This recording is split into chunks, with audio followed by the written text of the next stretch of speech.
क्या आपकी स्किन धीरे धीरे डैमेज होने लगा है? आँखों के नीचे और पूरी चेहरे पे काफ़ी सारे दाग धब्बे आ गए हैं? या फिर आपकी स्किन टोन बहुत ही ज़्यादा अनइवन हो गया है? स्किन के जगह जगह पे आपको रैशेस आने लगे हैं? या फिर आपकी स्किन बहुत ज़्यादा लूज़ हो गया है? या फिर आपको ग्रे हेयर आना शुरू हो गया है समय से पहले ही और आपके हेयर फॉल आप रोक ही नहीं पा रहे हो? और ऊपर से आपका वेट गेन, या फिर छोटे छोटे काम करने के बाद आप थक जाते हो, बहुत ज़्यादा आलस आता है आपको, या फिर सुबह आपकी आँख नहीं खुलती। अगर ये सारी चीज़ें आपके साथ हो रही है तो ये वीडियो आप ही के लिए है। ये कोई बीमारियां तो नहीं है, लेकिन एक तरीके का सिग्नल है आपके लिए कि धीरे धीरे आपका बॉडी में बहुत ज़्यादा टॉक्सिन्स हो गया है और आपके बॉडी को थोड़ा सा क्लेंजिंग की ज़रूरत है। और आपकी बॉडी धीरे धीरे बीमारियों को इनवाइट करने लगा है।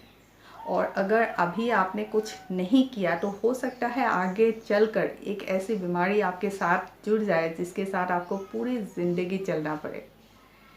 ऐसी बीमारी जिसको आप रिवर्स नहीं कर सकते हैं। मैं बात कर रही हूँ उन तरह की बीमारियाँ जिनकी दवाइयाँ तो है लेकिन उसका परमानेंट कोई क्योर नहीं है, जैसे कि डायबिटीज़, हाइपरटेंशन या फिर हार्ट की बीमारी। Hi friends, welcome back to my channel. मैं हूँ प्रीति, आप देख रहे हैं हेल्दी वेज ऑफ लिविंग। और आज हम बात करेंगे होलिस्टिक हीलिंग की। होलिस्टिक साइंस एक ऐसा साइंस है जिसमें आपका माइंड, बॉडी, आपका सोल एक साथ हील होता है। जबकि मॉडर्न मेडिकल के पास आपकी बीमारी के लिए हर तरह की दवाइयाँ तो अवेलेबल है, लेकिन उसका रूट कॉज वो नहीं ढूंढ पाते हैं। कभी कभी दवाइयों का साइड इफ़ेक्ट भी बहुत ज़्यादा होता है और कभी कभी हम इसी वजह से काफ़ी ज़्यादा स्ट्रेस में भी चले जाते हैं। इसीलिए आज मैं आपके साथ शेयर करने वाली हूँ कुछ ऐसे होलिस्टिक हैबिट्स जिसके साथ आप एक प्रैक्टिकल लाइफ जी सकते हैं। कोई भी ऐसी तरह की हैबिट्स नहीं है कि जिसे आप फॉलो नहीं कर पाए, कि इस टाइम पे हमें, जो कि ये कोविड का टाइम है, हमारे नए नए आप देख ही चुके होंगे, नए नए स्ट्रेन्स अभी कोविड के आ रहे हैं, जो कि और भी ज़्यादा ख़तरनाक बनता जा रहा है ये बीमारी। तो इसी वजह से हमें अंदर से बहुत ज़्यादा स्ट्रॉन्ग रहने की ज़रूरत है, बहुत ज़्यादा हमें इम्यूनिटी की ज़रूरत है। तो इसीलिए इस तरह के हैबिट्स आप ज़रूर फॉलो कीजिए। आप देखिएगा कुछ ही दिनों में आपका हेल्थ बिल्कुल ही परफेक्ट हो जाएगा। आप भी देखेंगे कि कुछ ही दिनों में आपके बॉडी अंदर से धीरे धीरे हील होना शुरू हो जाएगा। और जो लोग अभी अभी कोविड से रिकवर हुए हैं वो लोग भी इन हैबिट्स को ज़रूर करें, जिससे कि आप अपने बॉडी को और भी ज़्यादा हील कर पाएंगे।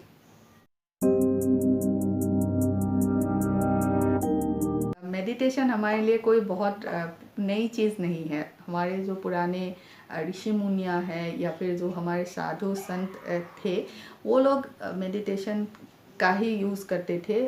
जो योग निद्रा में वो लोग जाते थे, वो it's a kind of meditation. तो हमें भी मेडिटेशन रेगुलरली करना चाहिए। अगर बहुत ज़्यादा टाइम तक आप नहीं कर पाए तो कम से कम आप 10 मिनट अपने लिए निकालिए मेडिटेशन करने के लिए। आप खुद ही बहुत ज़्यादा चेंज अपने आप में देख पाएंगे, क्योंकि मेडिटेशन से हमारा डिप्रेशन, हमारा एंजाइटी सब कुछ ख़त्म हो जाता है। माइंड में क्लैरिटी आती है और आपके जो ये स्ट्रेस हार्मोन्स है, आपके जो हार्मोनल इम्बैलेंस है, कुछ हद तक मेडिटेशन से कंट्रोल किया जा सकता है। तो इसीलिए आप मेडिटेशन रेगुलरली कीजिए। मैं अपनी बात करूँ तो मेडिटेशन मैं रेगुलरली करती हूँ और सुबह जब मैं उठती हूँ तो तुरंत ही मैं अपने बेड पे मेडिटेशन करती हूँ।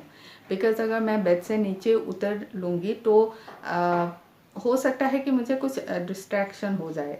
तो इसीलिए मैं सुबह उठ कर भगवान का नाम लेती हूँ और क्लीम मंत्र का जाप मैं ज़रूर करती हूँ। बिकॉज़ ये क्लीम मंत्र मैंने एक यूट्यूबर के एक वीडियो में देखा था, एंड जब से मैंने किया है मुझे बहुत ज़्यादा फ़र्क पड़ा है। एंड डेफिनेटली आपको भी करना चाहिए। और अगर आप भगवान पे विश्वास नहीं रखते हैं तो नॉर्मल आप मेडिटेशन कर सकते हैं थोड़ी देर के लिए बिना किसी डिस्ट्रैक्शन से। आप थोड़ी देर के लिए योग निद्रा में बैठ जाइएगा, देखिएगा आप पे बहुत ज़्यादा कॉन्फिडेंस आ जाएगा। और ख़ास करके अपने बच्चों को ये ज़रूर सिखाइए, क्योंकि आजकल के बच्चों में बहुत ज़्यादा कंसंट्रेशन की कमी होती है, तो उनके लिए आप मेडिटेशन आप छोटे उम्र से ही उनको सिखाना शुरू कीजिए, ताकि छोटे लाइफ्स के प्रॉब्लम्स होती है वो खुद ही वो लोग सॉल्व कर पाएंगे।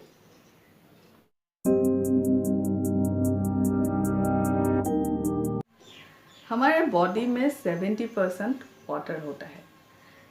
पानी के वजह से ही हम ज़िंदा रहते हैं, और इसकी जो ये क्वांटिटी है इसमें थोड़ा सा भी गड़बड़ होता है तो हमारा बॉडी धीरे धीरे ख़राब होने लगता है, बीमार होने लगता है। तो इसीलिए कोशिश करें कि आप रेगुलरली अपने आप को, अपने बॉडी को हाइड्रेट करके रखें। एंड सबसे ज़्यादा ज़रूरी है ये औरतों के लिए, बिकॉज़ आपका जो फीमेल बॉडी पार्ट्स होता है वो पानी से बना हुआ होता है। तो डेफिनेटली आप पानी ज़्यादा ही पीने की कोशिश करें। एंड पानी का 2 काम होता है, एक तो आपको हाइड्रेट रखता है और दूसरा आपको अंदर से और बाहर से क्लीन भी कर सकता है। सुबह उठने के बाद हमेशा आप कोशिश करें कि पहला जो चीज़ आप ले वो पानी हो। तो सुबह का पहला ग्लास आप पानी पिए, हमेशा ही गुनगुना पानी लें। और दूसरी बात ये है कि ये आप बिना ब्रश के पीने की कोशिश करें, क्योंकि पूरी रात भर जो सलाइवा हमारे मुंह में बनता है तो वो सलाइवा बिल्कुल अल्कलाइन होता है। अल्कलाइन आप जानते ही हैं, अल्कलाइन पानी के लिए आजकल लोग फ़िल्टर ख़रीदने लगे हैं, अल्कलाइन पानी का फ़िल्टर। तो उन सब की कोई ज़रूरत नहीं है। आप सुबह के पानी इसी तरह से अल्कलाइन करके पी सकते हैं। आप सलाइवा के साथ पी जाइए। ख़ास करके अगर आपके सांसों में बदबू आती है या फिर आपको इंडाइजेशन रिलेटेड कोई प्रॉब्लम होती है तो आप सुबह का पानी उसी तरह से पीजिए। एंड जो ये पहला पानी है, आप कोशिश करें कि उसे चार्ज करके पिए, मतलब कि अपना विश, अपना कोई डिज़ायर हो तो उसे आप पानी में डाल दीजिए। एक बार आप करके तो देखिए।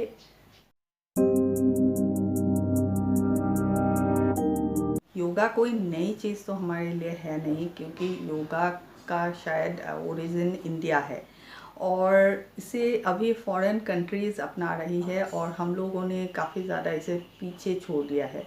शायद इंटरनेशनल योगा डे पे ही ज़्यादातर लोग आजकल योगा करते हैं। बट योगा अगर आप कर ना भी पाए तो किसी भी फॉर्म में आप एक्सरसाइज को करने की कोशिश कीजिए। योगा नहीं तो हमारे यहाँ पे इस तरह के कुछ डांस फॉर्म्स है, जैसे कि भांगड़ा या फिर गरबा, इस तरह की हाई एनर्जी जो म्यूज़िक के साथ हाई एनर्जी के जो डांस फॉर्म्स होते हैं या फिर जो क्लासिकल डांस फॉर्म्स होते हैं वो काफ़ी ज़्यादा आपको वर्कआउट में मदद कर सकती है। जनरली योगा या फिर एक्सरसाइज का मतलब ये है कि आप उसे करते वक्त एंजॉय करें, क्योंकि अगर आप एंजॉय नहीं करेंगे, बहुत ज़्यादा स्ट्रेस के साथ उसे करने लगेंगे तो हो सकता है कि आप में उल्टा इफ़ेक्ट दिखाई दे। क्योंकि हमारा जो बॉडी टाइप के ऊपर भी डिपेंड करता है, जैसे कि एड्रिनल बॉडी टाइप में अगर आप बहुत ज़्यादा स्ट्रेसफुल आप वर्कआउट करोगे तो आपको उल्टा असर दिखाई देने लगेगा, क्योंकि और भी ज़्यादा बॉडी स्ट्रेस हो जाएगी आपके साथ, आप और भी ज़्यादा फूल जाओगे। जो भी वर्कआउट करें आप बिना स्ट्रेस के करें। बाबा रामदेव जी ने योगा या फिर प्राणायाम को बहुत ही ज़्यादा इजी बना दिया है। आप वो जो प्राणायाम उन्होंने सिखाया है, अगर आप वो भी करेंगे तो भी आपको बहुत ज़्यादा फ़ायदा मिलेगा। जो ब्रीदिंग योगाज होती है, फिर भी अगर आपको वो भी पसंद नहीं है तो आप वॉकिंग कीजिए। वॉकिंग करने के लिए आपको पार्क में या फिर कहीं पे जाने की ज़रूरत नहीं है। अपने बरामदे पे, अपने बालकनी में या फिर अपने घर के कॉरिडोर में कहीं पे भी कीजिए। एक ही जगह पे आप वॉक करते रहिए, या फिर जब फ़ोन करें तब भी आप वॉकिंग करते रहिए। आप स्ट्रेस भी नहीं होंगे और साथ ही में आप वर्कआउट भी करते रहेंगे। अगर आपको ऐसे बहुत बोरिंग लगता है तो कान में आप एक ब्लूटूथ कनेक्ट करके आप मोबाइल के साथ भी योगा कर सकते हैं, सॉरी वर्कआउट कर सकते हैं। ऐसा कोई ज़रूरी नहीं है, बस आपकी कैलोरी बर्न होनी चाहिए।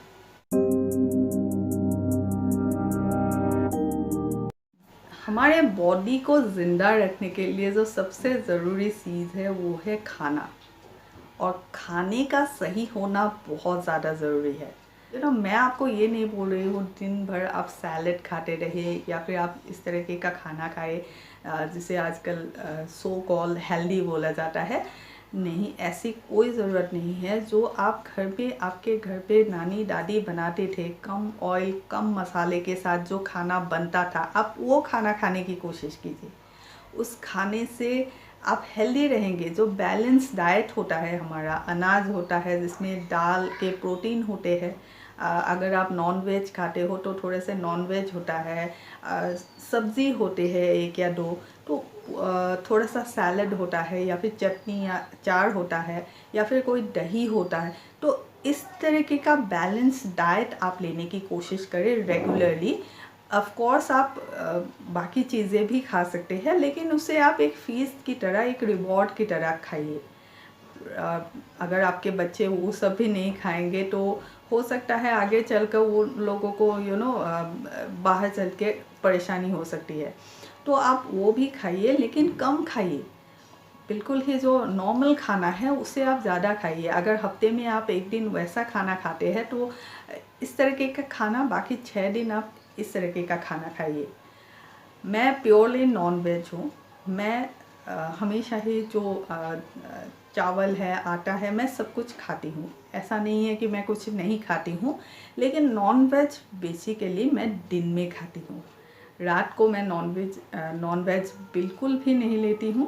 ओकेजनली कभी कभी हो सकता है, लेकिन दिन में मैं नॉन वेज लेना प्रेफर करती हूँ। सुबह भी मैं चपाती या फिर कुछ इस तरह की होलसम ब्रेकफास्ट लेती हूँ।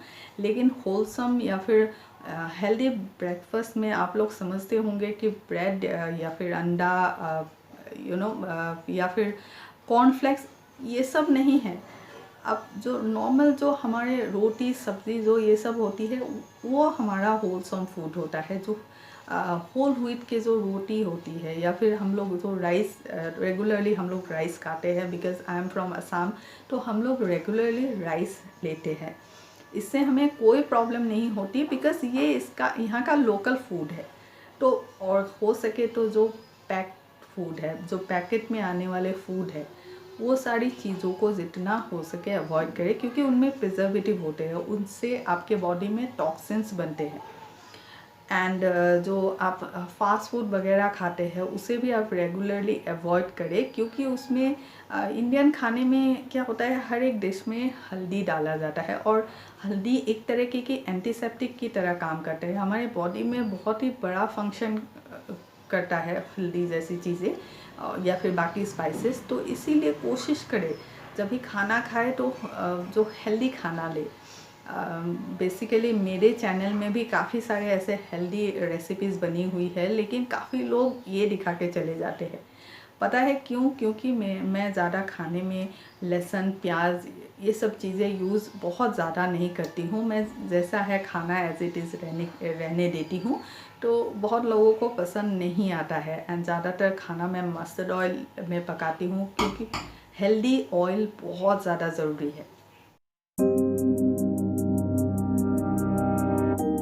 आपके आसपास में जो लोग हैं उनके साथ कनेक्टिविटी बनाइए, उनके साथ एक पॉजिटिव रिलेशन मेंटेन कीजिए। इससे आपका माइंड बहुत ज़्यादा रिलैक्स होगा। आपकी मन में अगर कोई बात है, वो बात आप उनसे कह सकेंगे। तो ये एक तरह की पॉजिटिव रिलेशंस है, ये एक तरीके की पॉजिटिविटी है, जिससे आपका माइंड, आपका बॉडी हील हो सकता है।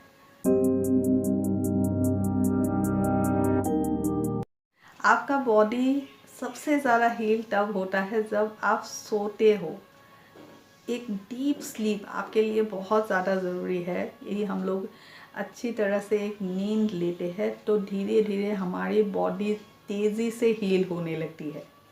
तो कोशिश कीजिए एक अच्छा सा नैप लेने की, एक अच्छी सी नींद लेने की 6-7 घंटे की रात को, और सोने की 1 घंटे पहले इसे आप स्विच ऑफ कर दीजिए या फिर अपने से अलग कर लीजिए। 1 घंटा ना सही तो कम से कम आधे घंटे पहले ही आप इसे अपने से अलग कर दीजिए, ताकि आपके बॉडी में रिलैक्सेशन हो और आप सोए और बार बार आपकी स्लीप को डिस्टर्ब ना कर सके। और हो सके तो जो वाईफाई कनेक्शन है आपके घर में या फिर जो ये नेट कनेक्शंस है उसे ऑफ़ कर दीजिए।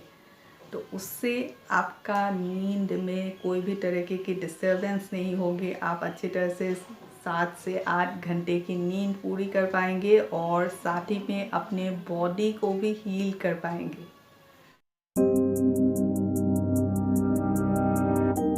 सूरज की रोशनी में बहुत ज़्यादा पावर होती है, उसमें काफ़ी ज़्यादा हीलिंग पावर होती है, काफ़ी सारी बीमारियों को, काफ़ी सारे जर्म्स को वो ख़त्म कर सकती है।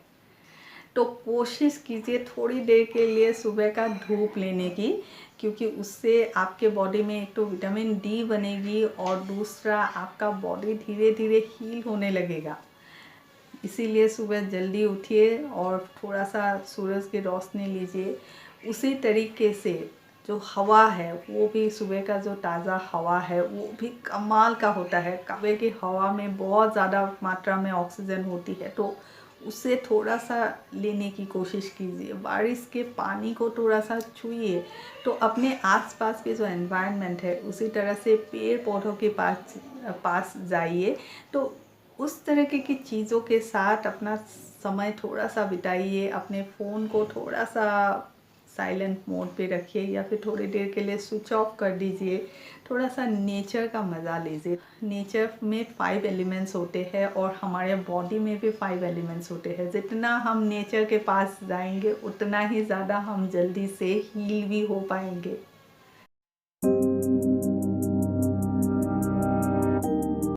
जिस तरह से हमारा बॉडी खाने में से जो न्यूट्रिएंट्स है उसे लेता है, उसका एक और काम होता है कि वो अंदर के जो टॉक्सिन्स होते हैं या फिर जो अनवांटेड वेस्ट होता है उसे बाहर निकालता है।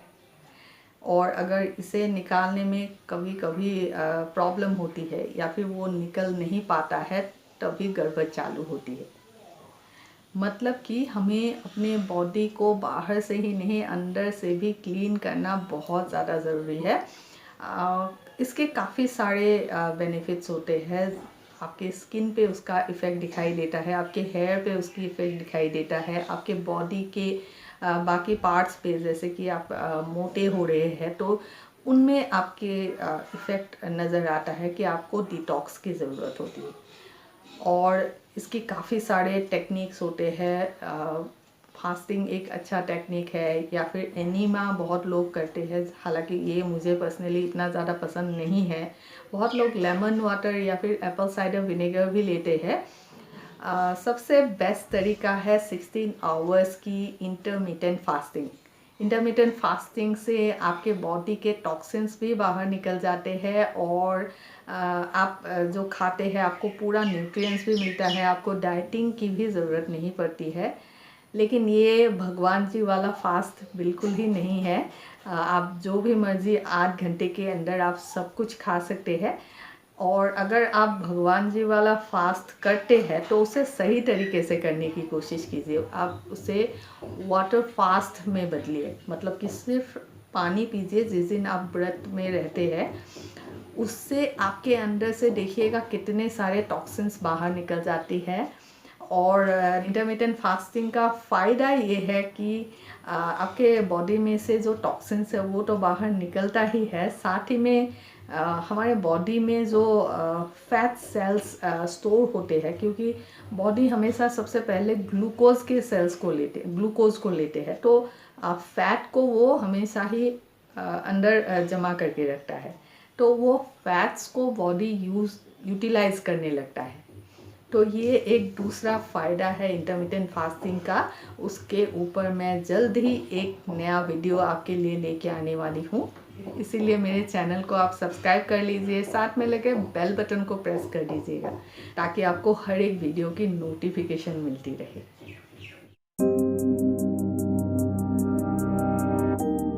आजकल हमारी एक आदत बन गई है, ख़ास करके जो यंगस्टर्स है, कि कोई भी छोटी मोटी आपके हेल्थ इश्यूज होने लगे, आपके कुछ भी प्रॉब्लम आने लगी, तो आप सीधा डॉक्टर के पास जाते हैं या फिर केमिस्ट के पास जाते हैं। छोटी छोटी बातों में आप दवाइयाँ लेने लगते हैं। जैसे कि आपके बालों में डैंड्रफ हो गया है, आपके स्किन में पिंपल्स आ गए हैं, हर एक चीज़ के लिए आप दवाई लेने लगे हैं। तो ऐसे सिचुएशन में आप सीधा डॉक्टर के पास जाने की बजाय थोड़े से पहले होम रेमेडीज ट्राई करने की कोशिश कीजिए। नेचर में इतने सारे ऐसी चीज़ें हैं जिससे हमारा ये सारे प्रॉब्लम्स आसानी से सॉल्व हो सकता है। बट इस टाइम पे मैं एक चीज़ मेंशन करना चाहूँगी, अगर ये कोविड का टाइम है तो अगर आपको इस टाइम पे फ्लू वगैरह हो रहा है या फिर आपको बुखार आ रहा है और वो 3-4 दिन तक कम नहीं हो रहा है, तो प्लीज़ आप एक बार एक चेकअप ज़रूर करवा लीजिए। खासकर कोविड भी हो सकता है।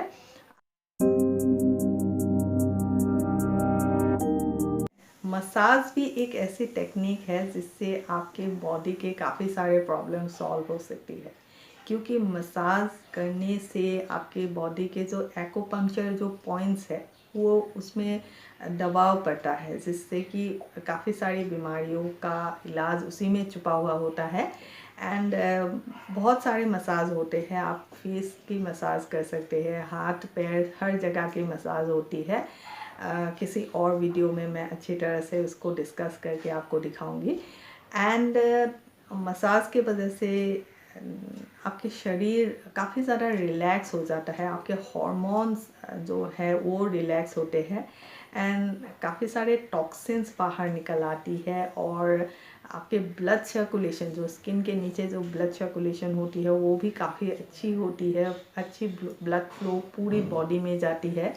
तो इसीलिए थोड़ा सा मसाज ज़रूर किया कीजिए, क्योंकि ये हमारी एक होलिस्टिक प्रैक्टिस है जो बहुत पुरानी है। मसाज हमेशा ही नहाने से पहले ऑयल बेस्ड किसी चीज़ के साथ करने की कोशिश कीजिए। रोज़ नहीं हो सके तो हफ्ते में एक दिन आप ज़रूर कीजिए। आपके घर में अगर छोटा सा बेबी है तो उसको आप रोज़ ही मसाज दिया कीजिए, इससे उसकी ग्रोथ और भी अच्छी होगी। तो ये थे कुछ होलिस्टिक हैबिट्स जिसे आप रोज़ अगर फॉलो करते हो, जिसे आप अपनाते हो, तो हो सकता है आपके बॉडी में बहुत सारे प्रॉब्लम्स धीरे धीरे ख़त्म होने लगेंगे। वीडियो पसंद आया तो इसे एक लाइक कर दीजिएगा और जितना हो सके इसे शेयर कीजिएगा। तो आज के लिए इतना ही। जितना हो सके घर के अंदर रहने की कोशिश कीजिए, बाहर जाए तो हैंड सैनिटाइज़र और मास्क का यूज़ कीजिए। जितना जल्दी हो सके वैक्सीनेशन करवा लीजिए। वैक्सीनेशन बिल्कुल ही सेफ़ है। कुछ साइड इफ़ेक्ट्स होते हैं, मैं जल्दी उसके ऊपर एक वीडियो लेके आने वाली हूँ, क्योंकि लास्ट वीक मैंने अपना वैक्सीनेशन करवाया था, मुझे कैसा फील हुआ उसके ऊपर ज़रूर मैं एक वीडियो लेके आने वाली हूँ। मिलती हूँ एक नए वीडियो के साथ। Till then, bye bye.